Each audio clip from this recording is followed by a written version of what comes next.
Right. Hello, everyone. Welcome to another AAIS webinar. I'm Stephanie Vasey, Product Manager of Commercial Lines and Inland Marine at AAIS. Today, we'll be looking at property preparedness, bracing for the future of commercial insurance with our associate partner OneShield and a panel of industry experts. Before we begin today's presentation, we'd like to better understand our audience by using the Zoom polling function that you see on your screen to ask a few quick questions. First question we would like to know is to understand your role across the insurance industry. So please let us know in the first poll question, how would you define your job role? Secondly, we would like to ask audience members, what concerns you most about the state of today's insurance market? It looks like, as far as job roles go, underwriting was predominant at 37%. Followed by product development and technology. And we have some distribution, research, and marketing in as well. And then a large percentage also of other functions. And then let's take a look at the second question. What concerns you most about the state of today's insurance market? It looks like it's kind of even across a few of the areas. At 44%, we have the economy and inflation. Then we have, let's see, kind of close, reinsurance and capital, followed by climate risk and natural catastrophes. Not far behind, we have insurance regulation and governmental policies. So with that, go ahead and close out your poll box, and we'll go ahead and get started. Thanks for taking part in that poll. You can click on the X to clear your screen. Let's get started with today's session. I'm happy to introduce your featured panelists, which include Skip Cohen, Vice President of E to Value, Jeff Heine, Chief Revenue Officer of Betterview, and your host, John Dunn, Vice President of OneShield. With that, I'm happy to hand over the reins to John to begin today's featured presentation. Thank you, Stephanie. Really appreciate everyone being here today. I'm glad to be joined by Skip and Jeff, who have great insights on the market. And it is not surprising that the challenges that were most popular on the poll question today, the top three are in fact the items that we're going to be talking a lot about, right? We're here to talk about managing your commercial book of business amongst a lot of factors, catastrophes leading to higher building costs that are up maybe 13% nationally, ranging from 7 to 21% depending on local conditions, supply chain issues also impacting those building costs, and inflation impacting the cost of money, right? All of those things are certainly having an impact on underwriting performance, ability for insurers to be profitable and manage your book of business. And on the reinsurance front, I think all of you have come out of that January 1 renewal cycle. And Gallagher Re noted, I think this has been around the news cycles quite a bit, that this has really, been one of the most grueling renewal processes for participants because of the rapid change in market conditions from one renewal season to the next. So, we've really seen a lot of these factors. So we're going to start today talking about, the impacts, the factors that are impacting the market, and then talk a little bit about, what we can do. What an insurer can do to start to address that. So we'll try to talk about both the problem and some potential solutions. But maybe to start off, Skip, you've called this a perfect storm. Can you give us a brief overview of what you're seeing in the market? Yeah, sure. Thanks, John. Thanks for inviting me. And I'm glad everyone took time out from the NCAA tournament to sit in and look at this. That's great. This has been a perfect storm, and usually inflation is not new. It's happened before. We deal with it on an annual basis, but COVID really changed everything, and there's been this problem with supply chain deliveries. Then the cats hit, but I think one of the important things I like to talk about, folks, is inflation and these costs is not one thing. It's not like there's just one thing in the whole US, everyone's experiencing it the same.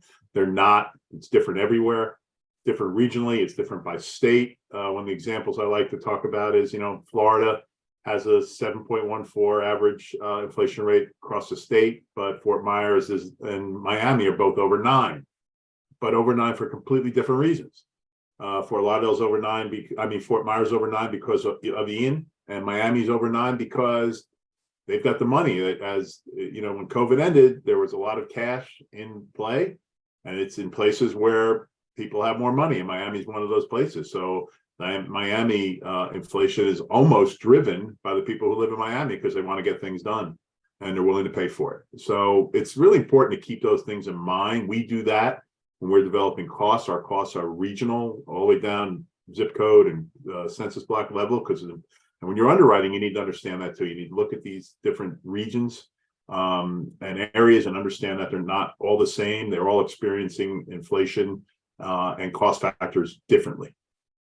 I think that's a really important note not to be missed, is that the regionality of it. Jeff, do you have anything you want to add to that discussion? Yeah, we were talking about the trends, and first off, thanks for having us. Excited about the opportunity to contribute. I've been doing this for 20 years and love the opportunity to talk about ways to help the industry. From our perspective, we definitely track rising costs and inflation. One of the aspects that you mentioned too, John, was around climate change. Just what's staggering is since 2021, 280 billion in losses. But I think more importantly, 1 in every 3 Americans have been affected. So when you start to talk a lot about what Skip's talking about with the perfect storm, it's definitely hitting everybody. What we tend to see though, and when we think about this here, is there's a lot of discipline in changing discipline when you write new business. But when you start to talk about the confluence of factors in the renewal books, a lot of what ends up happening here is that there's a mismatch of pricing terms and conditions in these renewal books. And if you think about how inspections affect folks, a lot of folks have a very rigorous process up front, but then it could be re-inspect every 3 to 5 years or never at all. And so what we're seeing is urging our clients to do is take a good, healthy look at the renewal book to make sure that they're managing that risk. And it starts to look at other topics we have here, that we'll talk about today. But to Skip's point, when you're adjusting values, you have to look at everything, across your renewal book, or you're going to have exposure perhaps you're not managing and be surprised by it, which we can help avoid. And maybe before we move out of talking about the valuations and some of these regionalities and things, and how maybe Skip, if we can talk about how deep this problem really is, if there's any kind of examples you have either in market or that you've had of just how drastic undervaluations can be impacting books of business. Absolutely. So, the next cat loss that more than 50% of the homes are insured to value will be the first one. So, these cat losses all over the country have shown that no one has a book that's insured to value. Everyone thinks they have a book that's insured to value, and you're not. And it's just proven out over time.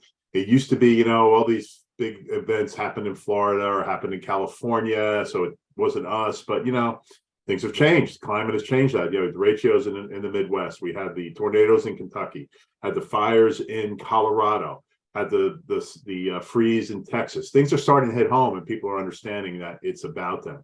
And from a singular example, Surfside in Florida, unfortunately, is a perfect example. They had that building insured for $40 million. That's a $90 to $100 million building all day long. And that is not uncommon. When we run books of business, and Betterview can attest to this as well, you're going to see valuations of those books are more than 50% undervalued. And it's not just the old 50% of the homes are 50% underinsured. No, it's more than that. And this is common, and it's even more common on the commercial side because they get looked at a little less often, and there's sometimes less information that the carrier is getting from the broker or the agent to write those policies. So it's it's really important to get on top of that book and start, because if we don't, we'll talk about later about things you can do, but you need to start now because everyone's behind. Yeah, I think the other piece too there, right, is 50% of a commercial building valuation. It's a lot bigger risk than 50% of a home valuation too, right? That's exactly right. Book of business like this can be a lot more. You're talking again, $40 to $50 million difference in terms of and it's not just value. They're often getting the because especially as Jeff was saying, these that have been on the books for a while, they have the occupancy wrong, because occupancy change in commercial buildings all the time. Another thing that COVID exacerbated, right? It's even more closing, opening, what's going on. So you have that occupancy wrong, you got the value wrong, and then you have a loss, and your claims guy shows up and he doesn't even know if he's at the right building. So thinking about this, right, we're all the factors that are impacting the book, and then turning to what everybody's just experienced, right, which is that reinsurance renewal season. Do either of you want to talk a little bit about what you're hearing as the view from reinsurers relative to these factors? Yeah, happy to chime in, Skip, unless you'd like to. Go ahead. Yeah, perfect. So, yeah, I mean, one of the I guess it would be an analogy that one of our clients was telling us is that, compare the reinsurance industry at having 2 loaves of bread. Now there's 1.5. So it's a great way to think about the tightening capacity. And, it really puts the carriers under incredible pressure. And specifically what we're seeing is really being able to get down to the property level, not just in sense of looking at the actual hazard, but the actual susceptibility or vulnerability of each property. That's nothing. Now there's a lot more questions at a portfolio level and at an individual property level. Again, we're talking about, some large books of business and commercial lines. You think about middle market and large commercial, that becomes even a bigger issue that we have to take a look at. And, that level of discipline, when folks are able to show that they actually have a command over their book and a process to help manage that. Again, I'm going to go back to, what I mentioned before, new business is incredibly important, but making sure you have the tight controls and process across your renewal book is generally what ends up happening, in terms of adjusting that rate. And, part of what we're seeing is a gap in terms of perhaps what folks are insuring for and what the reinsurers are looking at. So that's actually part of what's being looked at as well. Skip, do you have anything to comment on? Yeah, I was just in London, for a week last week or a week and a half ago, and I can tell you that this is a big issue with them. It's something I want to talk about. They are, where in the past they were used to looking at it at more of a macro level on a large book and say, I can make, we're making money on this, but now they're really parsing it down, and they want the information. They don't trust the previous data that's been supplied to them over the years now, because it's come back to bite them. So they're really down to the individual risk level, as Jeff said. And they're looking at that and they're trying to understand what these books are, what's involved in them before they price them out. And it's very important now to, not just the London reinsurers, but the US reinsurers, that you are responsible for your book. They're going to hold you responsible for that too. And that's where we're seeing everyone needs just to get a better handle on what they're actually writing and what their book actually looks like. Yeah, John, if I could just add one more point too, just in terms of concentration. This is probably from my vantage point, having done this for a while. There's generally, increasing intensity, but also some of the advice you're starting to see is a bit more about, reduce your concentration in certain geographies, perhaps state, and then look at expansion to spread your risk. And a lot of what's driving that is there used to be a well-worn weather pattern, and it's not anymore. So there's some pretty strategic pieces of advice that are given that's actually having folks take a look at their business in its entirety rather than just rate too. And I found that to be pretty dramatic from our perspective too. Yeah, I mean, I think all of this, right, is a good, this is the challenge, and we start talking about how do we actually do the handling of the renewal book better, right, and managing our book of business better. How do we get granular about our book of business, even in a similar geography, right? But there could be some nuances within that geography that impact the book of business that some of this has. So I think it's a good sort of opportunity to start turning the conversation to how we can start solving some of it. And I would just start off by, again, I think both of you have alluded to it, but there's a lot of emphasis on using data in new business, right? One of the keys to having the ability to manage your book of business over time is using that data that you have on your existing client, right, and managing it. And Skip, your trip to London, your CEO Todd went on that trip as well, I believe, and I saw him with a little post on LinkedIn about basically how there's an old Welsh law in the books that they can shoot an Englishman between midnight and 2 a.m., right? And it's the other way around. Yeah, the other way around. Anyways, his comment was basically like, you got to believe the side that can do it knows that, and the other side doesn't know it, right? And so one of the things that I think is immensely important when it comes to this problem is understanding, to make sure you're not being adversely selected, having your technology in place to be able to do that, to be able to make those decisions on renewal books, right?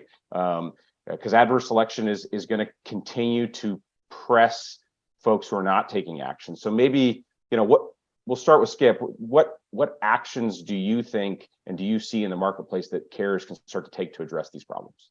Well, one of the first things that's been an improvement on this from the past is you need to have third-party data pulled in, because you can't have all the information on this risk.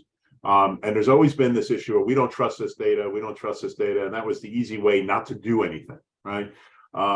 And that's been proven out, that the data that we have now, that vendors like Betterview and us and others we're able to ingest the data, we're able to dissect that data, and we're able to provide you with really good information on these risks. And it's important that you take advantage of these advances in the marketplace. And it's not just, on the data, and I know InsurTech seems to wane and, rise and reign, but what's going on now, if you're not in a more digital world, if you're not incorporating an API, if you're not pulling in real-time information so you can give a real-time solution, a real-time answer, then you're falling behind, and you continue to fall behind. One of the things I like to tell people is, we're selling you time. And if you're not selling time to those customers, they're moving on to the next one. And it doesn't matter, young, old, whoever, everyone has a cell phone. Everyone understands new technology. So this excuse that, no, my customers aren't going to want to do that, it's not true, because every grandmother has cable, and every grandmother has an iPhone, and everybody, they know how to use this stuff, and you need to be on top of that, and you need to be bringing the right data in to process your claims and your underwriting and your submission of policies. Jeff, do you want to talk a little bit? I think one of the things when people hear this, right, is they think there's, what do I do here? And I know Betterview has sort of developed an opportunity to bring a lot of data together with Partner Hub. So you talk about that, maybe just not necessarily in the context of what that is, but more what the pain points are that something like that is trying to address for these insurers. Yeah. If I can, I just want to comment on something Skip said, because everybody is technology. I think since we're talking commercial lines, your customers actually are a pretty good risk management partner. And when you actually start to think about that, we've seen tremendous engagement from not only our customers, the carrier, but also the agents and the actual policyholders, the businesses to actually proactively manage that risk. To Skip's point, it's a missed opportunity to not do that. We've seen actually big impact on reducing combined, but also bump in satisfaction with the agency base and customers too. So it's a super important piece, is that you're going to receive positive reception from your customer base. So no, I think that's really important to note, to your point before we move on, is it's not just the data for underwriting purposes, it's also the data for your insureds and for your agency base to know that you're really working with them from a risk management perspective, right? So you get more out of this than just underwriting, improvement, right? There's a lot more to this performance than just that metric. Yeah, and there's a readiness for it for sure. Right. But when you start talking about, you're asking about kind of more the pain points around why we've organized around and really brought an ecosystem of which you both are a part of, in terms of how we actually serve, underwriting communities, but also the policyholders themselves. I think part of it starts at submission, and it depends the complexity of those submissions based upon the type of business, but that's where it starts. And there's so much complexity to actually set up and clear and ready a submission, just to get to the point where you figure out if you want to quote and whether or not you actually want to write the business. That's it's a problem I've been chasing for 20 plus years, and in that way. So when you look at those pain points, it's important to not just go right to the underwriter. There's several steps that exist in between that are points of friction. They lead to delays in terms of actually serving the customers, letting you know on a quote. I think one of the customers had an underwriter's 563 submissions going at one time. How do you make sense of all that, right? So the idea of really looking at streamlining that process based upon whether it be small commercial, middle market, or large commercial is really really a crux of it. Then also you can actually, the part I would encourage the audience to do is that technology's evolved. You put your problems on the folks that you partner with, because you can get quite granular in terms of the segment of business, whether it's small commercial, middle market, large commercial, but also class of business. Each one of those starts to have a different type of requirement, and that can be served in that way. But when you start thinking about pain, it's the time and the element of actually trying to understand that, but then just getting a comprehensive view of risk, so somebody can decide that they want to quote in underwriting, generally is days, depending upon that complexity, and it doesn't have to be. I think new business and the quoting of risk, right, Skip, that sort of makes me think a little bit about what you guys do and how, one can enhance the flow of that accurate pricing of the building to begin with, right? So, any information or advice to the audience about how that process can work and the advantage of getting it right to start with? Yeah, I think getting it right at the door is really the key. We all talk about rates. We're getting rates from the insurance company. Carriers are raising rates. You have to go to the state, and then you have to, refile. But if your premium's right, you don't have premium leakage. So if you got premium leakage right now because you're not covering the right coverage A and a risk, or know what the risk is occupied as, with what's being reported by the agent and what it actually is. So, premium leakage brings in additional revenue without having to change rate. And one of the things that, Jeff was talking about is the speed to and moving forward is we run into this a lot is the stop is the IT, right? Everyone's worried about IT, but if you can bring in a partner like Betterview that has already done all that work, you only need to do an IT, you need to do the API connection to them. They've got the connection through Partner Hub, through everything else. You can pull all types of other tools through that process. You don't need to be instituting tool after tool after tool. And then, you tie it in with a platform like, OneShield, and you put it all together, and you've got a very accessible and ingestible, as I said, a digital platform that's going to change the way you write business. Yeah, I think, from a platform provider perspective, right? I think one of the things, the new business, everybody centers on that with a tool, with a policy administration system, right? Is the new business side of things, but having a good policy administration provider that has a strong API so that you can do continual evaluations of your book, right? You can be flagging risks. It's not the old add a 10% or whatever inflation factor and just renew it and put that in the background and run, or to Jeff's point, inspect a property every 5 years, right? Like this can be a ongoing sort of thing that takes a quality modern digital platform and partners that also fit into that, right? Like I think there's some value proposition there in terms of the overall getting out of the old, well, we do this, we've always done it, it served us okay. We're moving at a speed now, as we were talking about at the beginning part of this conversation, it's so much faster, right? So, I just think that there's some pieces there that are immensely important to making sure that can continually happen.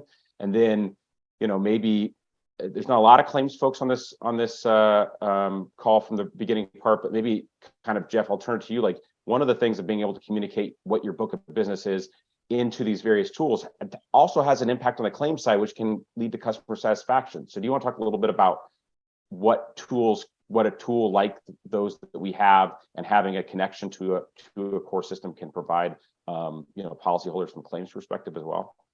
Yeah, and I'm sure some of the audience will know when you start to think about the expression of a closed loop, when you start talking about policy to product to claims, and then there are other folks in there, a lot of what we see is the minute a claim is filed is that they actually engage us to actually take a look at that risk and go back to the time of when they wrote it. And that's the whole loop. And would they do anything different? Is it a critical aspect of it? There's certain use cases where you're able to detect and validate, is there a claim at all? Was it pre-existing damage? And then the severity of it. And then ultimately that closed loop comes back into, folks are going to have claims. It's one of the reasons they rely on the insurance community. It doesn't mean it's a bad risk. Have they planned for that?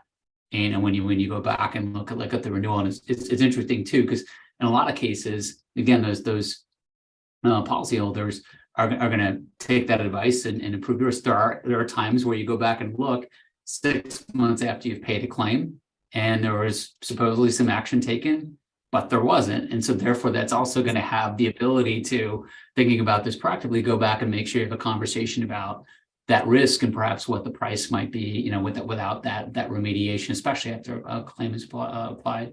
So it's not meant to be this segmented offering. It's meant to really provide a cohesive view of risk throughout the policy lifecycle. And years ago that really didn't exist. Now it does. Well, and one of the other things about this, this conversation we're having right now, where the three of us do happen work together, right? A partnership. So that's what's happening now. So everyone, 10 years ago, it was more of an individual kind of thing. This kind of collaboration goes on all the time among numerous vendors. We all have these kind of interrelationships now that necessarily weren't as common not too long ago. And I think any carrier that doesn't take advantage of that is really missing out on those kind of things. I think that's even internal to carriers, right? In the space that we're in, and to a certain degree, the space that Betterview's in, like it used to be policy, billing, claims, silos in terms of data, right? Right. And right. If you have a platform that has all that in a cohesive data model, right, and you have partners like Betterview, where not only can they provide you stuff in underwriting, but then at claims time, they can do, if you're connected, you can do real-time notifications that you may possibly have an issue, right? Those types of things.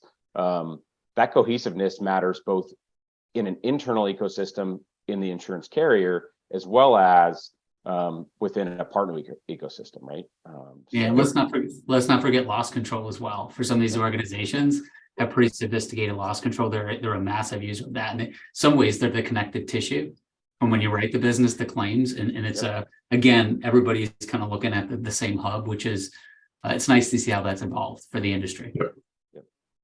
Look, I think we've talked here for close to 30 minutes, and we want to have time for questions at the end. I think the next stage in this conversation, I think we can talk about for a little bit, that I think is really important is, we've talked about the problem, which I think everybody on this call knows about because they're living it, right? We've talked about some of the things that we think tools like what we do can be helpful.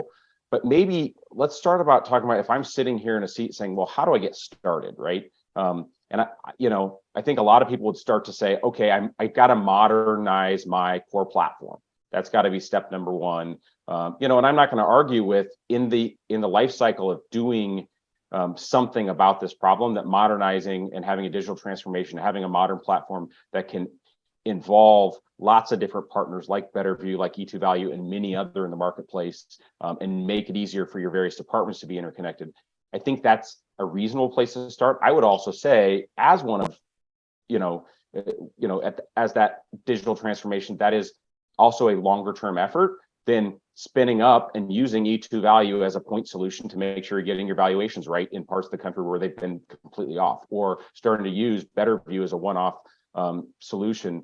So I think what I would say, and I'll turn it over to two of you, is the key is to start, right? It isn't necessarily I got to start here or there, and it's the old, like, something is better than nothing, right? In terms of action is better than inaction. Is get started on it. You're gonna want to do all of these things, right? But the sequence is not magical. Is what I would say to folks, right? Like, that's the key is to get started in some way. And I think if you have partners who are working together, they're going to see that and ensure that you getting started is a reasonable thing, and they're going to work to make sure that you can start seeing benefit right away. We both, I can speak for a little bit for Betterview too, because we're on Partner Hub as well. But we both have the ability for you to start up individually, individual underwriters, one person, do that and just take risks without having the system fully built into your process yet. And it'll get there eventually. But John, your point is right. You have to start. The sooner you start, the better off you are. We can both run batch files. We can both get a good look at your full book and individual risks, renewals, we do this all the time. This happens, especially since 1/1 when new rates came out, right? The new reinsurance rates. We've all been very popular. And this thing is happening like that. And we can do that at any time. And I really encourage everybody to, no matter who you use or who you choose, but do something different, because if doing the same thing is not working for you, it's not, and it's going to continue, you're going to continue to fall behind. Yeah, John, if I can comment, and thanks, Skip. It's nice to see kind of serving the industry that way. The reality is start with the immediate need, and that's going to sound really obvious, but I don't know that we have a client that hasn't had an iterative process where they've grown in value. So it could be, we're known for, a very sophisticated and deadly accurate roof score. It could be starting with that and a couple of other elements, then actually, deploying what we do to the underwriter. It's pretty simple. You type in an address and you get a good view of that property. Now, I think we had 11% of IT. So we can integrate, we can do all that, but it doesn't necessarily, it's one or the other. There's a way to actually grow into that, where the actual business gets good value. We can definitely play nice with, the infrastructure that any of these carriers have. And, I also want to encourage, and I'll go back to this comment about segmentation. If you start talking about personal lines or small commercial, a lot of it is data to feed into a process to decide whether you want to quote. So again, could it be a couple pieces of data to help aid your process? There's been tremendous improvement in terms of loss ratio and customer satisfaction. It also could be, you think, to the larger upper middle market, large commercial, it could be absorbing some of that data while you cat model before you even decide whether you want to quote. So it's our job to meet you where you are and serve that immediate need and then grow with you. And it's kind of fun after having, been in the industry for 20 years when that wasn't the capability, to see that evolve. And I think the industry just in general is really at a point where we can help solve some of these problems. Yeah, I think our chief customer success officer has changed the term minimum viable product in the technology space to minimum lovable product, right? And I think that's meaningful in this conversation, right? Which is, do something to start that you're going to love and is going to make an impact, and then continue to iterate, right, to create that full life cycle that you were talking about, Jeff, to bring the full loop together. But you're not going to get the full loop day one, right? You want to start having meaningful impact. Is it one data point? Is it one starting using aerial imagery on your large commercial book, right, or something like that, right? Finding the area to create that minimum lovable product to begin with, and start taking some level of action, I think will help both in the IT world and in the individual underwriter product development world as well, right? The other piece I would stress from a technical perspective is there are great partners, and Skip's alluded to it, but like BetterView has a hub that we integrate once to, and it's got E2 value in there, and it has a whole bunch of other data points in there, right? And so you're not doing a whole bunch of integration, and there's other providers that do that as well. But finding those connections where you can maximize your value in a single touch point is immensely useful to your business unit. So to the technologists out there, right, those types of moves can help create value a lot very quickly for your business unit, whether that's a provider like us with a very easy API, a partner like BetterView with a very easy API, and even, again, leave E2 value out of it. They're integrated to both of us, right? So the point is finding those ecosystems and partners that work together. And I think the market has changed that way, Jeff. I think in our conversations leading up to this, you've talked a little bit about that, and I think that would be useful for this audience to sort of hear in terms of your thoughts in terms of how technology providers, how insurers and technology providers and data providers can work together differently now than maybe 20 years ago. Yeah, I mean, it was 20 years ago. It was, API was a distant thought, and if it was, people would shrug their shoulders and go, "No, that means a year." And the reality is, I think part of it is, when you throw APIs, let's go a step closer. We all have them exposed, but we also absorb a lot of that work, time, and cost. Because you talk about challenges, is that resources are a premium wherever you go at our customers, including IT. So us absorbing that. So, for example, with OneShield and E2, we've all decided to absorb that time, effort, and cost. So now it's available. When you think about it, we need to still fit within the flow and work within the various systems that folks have.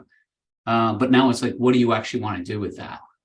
And so it's somewhat flipped that discussion a bit, where previously it was left with the customer. Now we've decided to really absorb that. I mean, speaking on behalf of BetterView, it's a critical decision that we've made that's helped strategy. And I think what it does is it advanced the actual value about what folks can get over a period of time, which is why we did it, in that way. At this point, the cost of doing nothing is much greater than the cost of going through this process. And it's not near as painful as it used to be. And, I know everyone probably has a history of, geez, we tried that and it didn't work. We spent 6 months on an integration, had to throw it out because now we're starting over. I talked to somebody at Dynamic Show who told me that story. So that type of stuff isn't happening anymore. Well, it shouldn't be happening, Yeah. Yeah, Could I just pop in? Because we talked about getting started, and I think that's important, is get started and wherever you are, meet the need. Skip and I were just at the same conference, had a chance to sit down with a customer within their first year.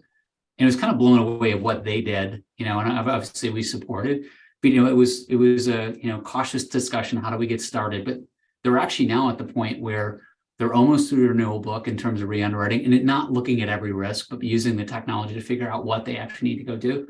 But then start to think about where we were with this, going to their agency partners and making them a part of the process and saying, hey, these are some of the issues with the risks in the book. Would you help us? And the reception they're getting, obviously there's a financial improvement they have, but from a customer satisfaction standpoint, and the bond they're creating with their agency partners actually is fantastic. And I was like, wow, this is within a year. And so that story just kind of popped in my head when you were mentioning that, where expectations have changed. And there might be some where there's some type of hesitancy in some, especially legacy carriers. And they don't want to. This is the way we've always done it. We don't want to change over. But what it actually makes that traditional underwriting and claims and those processes more robust, because you're not spending time sorting through things that you don't need to spend time on. You're able to filter out those risks that are functioning correctly, that are priced correctly, that or don't have, and you're able to focus more time on where your risk is really valuable. So you're not losing any of the traditional underwriting or claims values, that your core values that your company may have. You're actually enhancing them. You're actually bringing it to a point now where it's an even more effective underwriting claims and processing tools, and your team will thank you for it. Yeah. I think that's a really important note, right? Thinking of who the AAIS membership is, right? That's, people have very highly skilled underwriters and team members who are doing these things, but these tools, technology is intended to help them do their jobs better and enhance what they're doing, right? Not take away from it. And I think, we move into Q&A here. You said, Skip, right? In action costs, that not taking action is going to cost you more than taking action. I think that's a notion that carriers should think about relative to these things, with things like catastrophes and inflation and all the things happening, that, not just return on investment, but cost of inaction is a real thing as well. It's kind of the technology version of adverse selection, right? And we all saw that in a completely different industry over the holidays with Southwest Airlines. And I think that's, eye-opening, but that's the kind of thing that can happen to some carriers if we're not doing these things with the catastrophes and the inflation and the building costs and all of those things happening at once, right? And so I think that's the last thing. Again, just kind of leave it as, we're all here to help you. To Jeff's point, we all are working together to make sure that we can bring value to carriers. And so, getting started is probably the first thing to do wherever that is in the life cycle. Yeah, John, with the conference circuit starting off this year too, you mentioned about impacts, and feedback from reinsurers. They tend to attend the shows as well, and they're actually concerned about adverse selection, from clients. It's like, we're seeing this, the industry move forward. Those that are not are going to be adversely selected, and you're probably seeing a bit of that pressure as you actually go to market, with 401s and 6-1s upcoming too. So it all is interconnected. 100%. All right, I think we're ready for questions, Stephanie, if there are any. Sure. Yeah. Thank you, John, Jeff, and Skip, for the conversation. It was really engaging and enlightening. I know I learned a lot from it myself. We do have a few minutes left for some Q&A.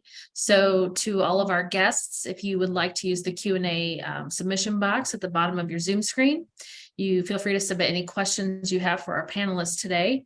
Any questions we don't get to, we'll be sure to reach out directly and answer them after today's session. So why don't we go ahead? It looks like we have a few questions rolling in. First question that I'm seeing, I'm a writer of large commercial accounts. How would these tools help me? Well, I'll start and then roll into Jeff, I think. And so if you're a writer of large commercial accounts, you need to value those accounts correctly. You need to get data on the occupancy of those accounts and what's in there. And you need to do it quickly because it's a very competitive marketplace, and in taking in these tools, these third-party data tools, and, I'm not doing a sales pitch here. This is for whoever you're using. Third-party data tools that can help you triage that business at the inception of the policy. And that's going to help you make better decisions, price better, and improve your book moving forward. Yeah, I just would echo that too. And there's such a different process for a large commercial. It's negotiated, and a lot of it is if you don't have that data up front, good, clean, available data, you're not going to actually be able to model it, which is going to mean there's maybe a bit more timid on the share you take of that risk. And we're seeing that where the greater the value of data up front actually allows them to write more business at a price that they're comfortable with. And again, I sound like a broken record here, but since this is negotiated, the broker's a huge proponent of that. They'll help, but this actually brings a bit of unification in terms of what that negotiation looks like. I think one of the things I would note too on those types of risks, right? We think about automation and digitalization on smaller risks, right? Middle market and small business, but having a ability to easily take all of those data points from inception at renewal into a tool as well, like that, having a tool, having a core system where it can communicate well, will make sure that those renewals happen quickly and effectively again, so you're not losing out because of the speed of the market relative to those risks, and you're not getting pressured incorrectly at renewal or in the future. So having that good solid history that feeds into the tools moving forward, and you're not rekeying it, recollecting it, all of those sort of things, that good history, I think is an important piece in keeping the systems all connected.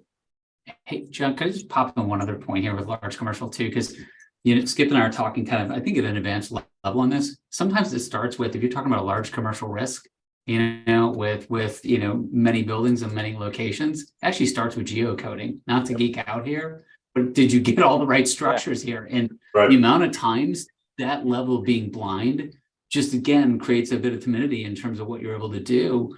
And so starting with some of what we think is foundational gives you a lot more confidence you've actually assessed the entire risk.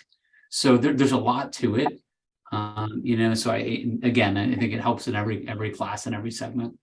Well, I guess part of it is, that's kind of my point from a core system perspective, right? There's legacy systems who aren't probably tracking and measuring those locations at a building level correctly, right? Because the capability didn't exist.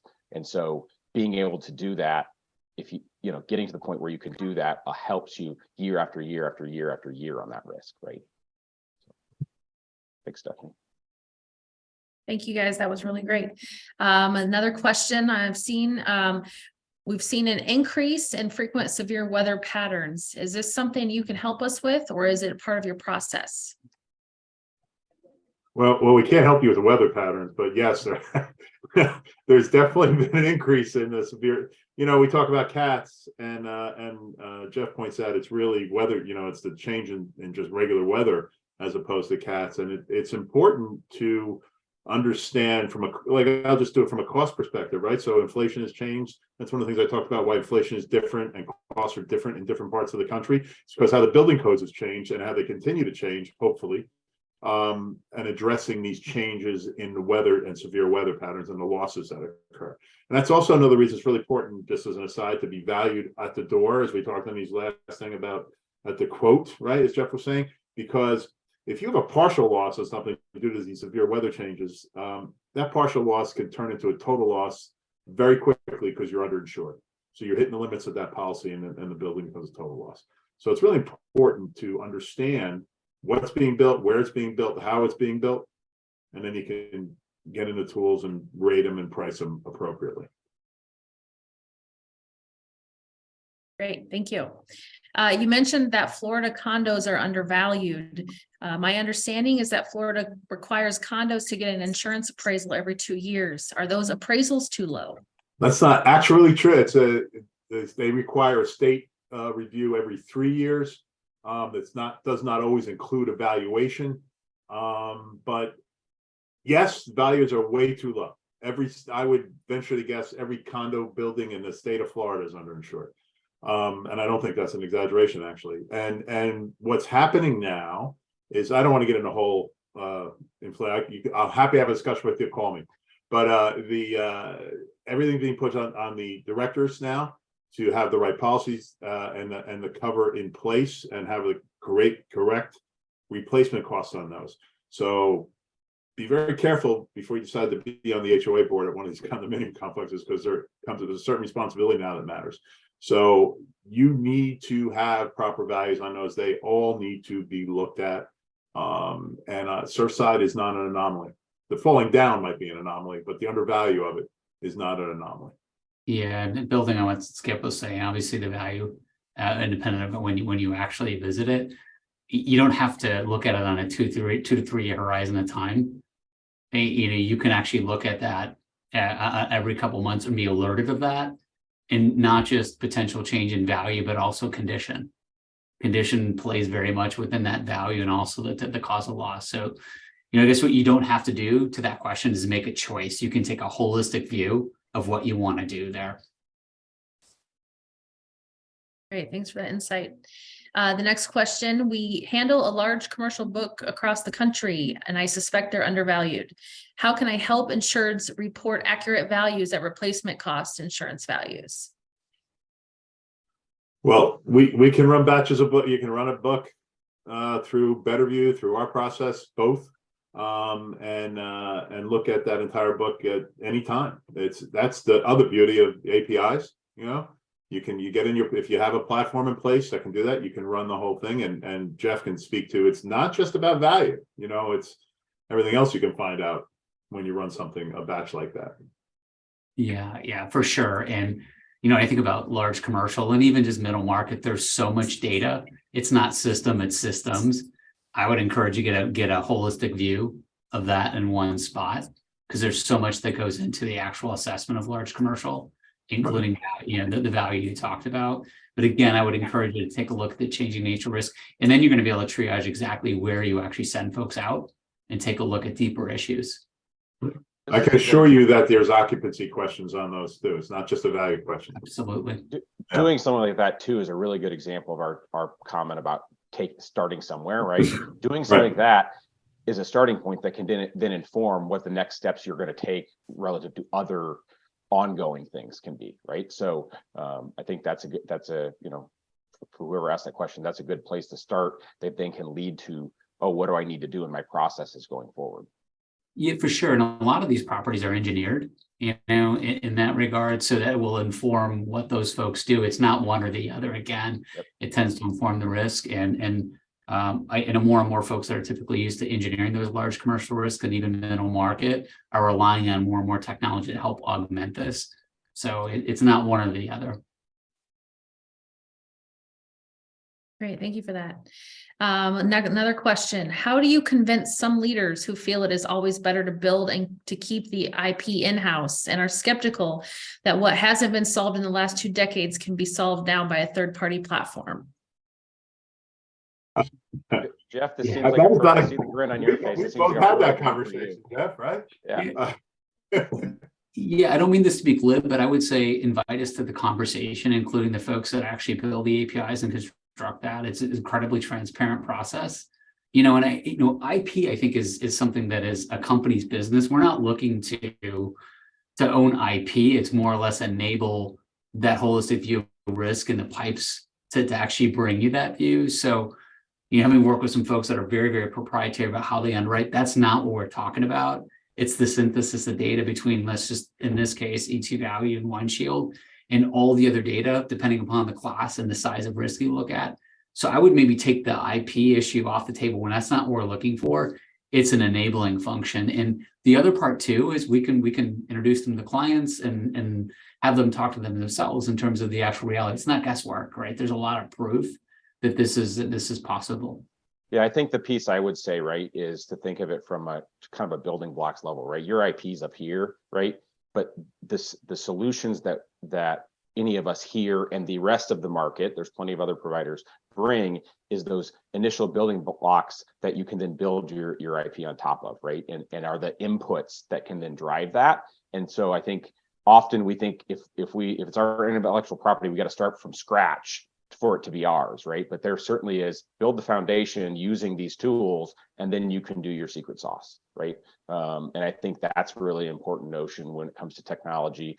And it also can speed the ability for you to be doing more on that IP perspective, right? Because you're not focused on how do I go get this geocode data and this random little piece of data and that piece of data? And how do I set up the data model to talk to each other and all these things? Instead, you've got all that in place, and now you can do your stuff on top of it and can accelerate that a lot faster. You know, and I think it's important to remember that you're an insurance company. You're not a technology company. So you're not driving your technology forward the way technology companies are, the way we are. These are things we look at all the time, and we're always moving forward. The evolution of E2Value from when it started in 2000 to now is incredible. And we were the first company in the cloud that does what we do. And we were the first, online tool like that. And yet we're moved forward dramatically. When you're an insurance carrier, how you're driving your technology to improve your personal technology, if you own that technology, working at technology, that's not your priority. And you're just going to continue to slide backwards. At least that's what I think. Great, thank you. I'd like to just give a second, just if there's any final questions from our audience, give them a second to type those in.